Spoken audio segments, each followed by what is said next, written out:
yields. Any further discussion? Mr. Schneider is recognized. Thank you, Chairman McCall. And let me start with saying I am very proud to have partnered with you on this resolution with our colleagues, Mr. Lamborn, Mr. Golden, Mr. Wilson, Mr. Sherman, Ms. McCormick, and Ms. Manning.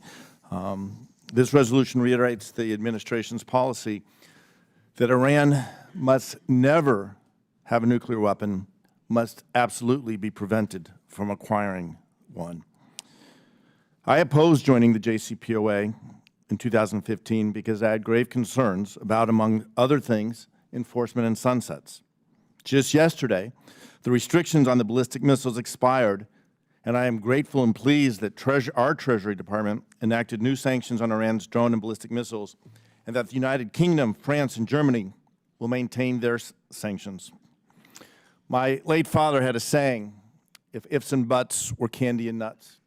It does us no good in this room to be talking about entering the JCPOA, exiting the JCPOA, and pointing fingers. We are where we are, and we have to take actions to make sure Iran never gets a nuclear weapon.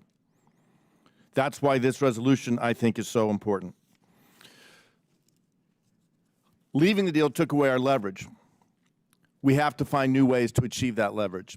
We have to counter the program, and we have to make sure that we are working with our allies, our European allies, with Israel and others, to make sure Iran never gets a nuclear weapon.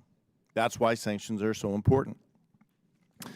It is as true in 2015 and as it is in 2018 as it is today that the U.S. cannot do this alone and must work with our allies to ensure Iran never gets a nuclear weapon. This is the view of the administration, of the chairman, and of the ranking member.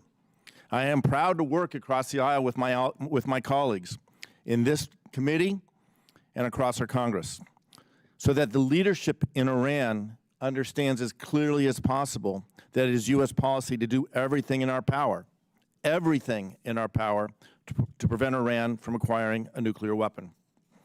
And let me address my colleagues' comments about coordination and collaboration. I think it's very important.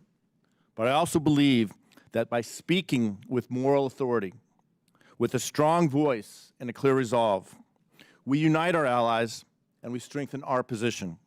And in doing so, we increase the likelihood of coordination, collaboration, and ultimately the success in achieving our mission, that Iran never gets a nuclear weapon. I yield back.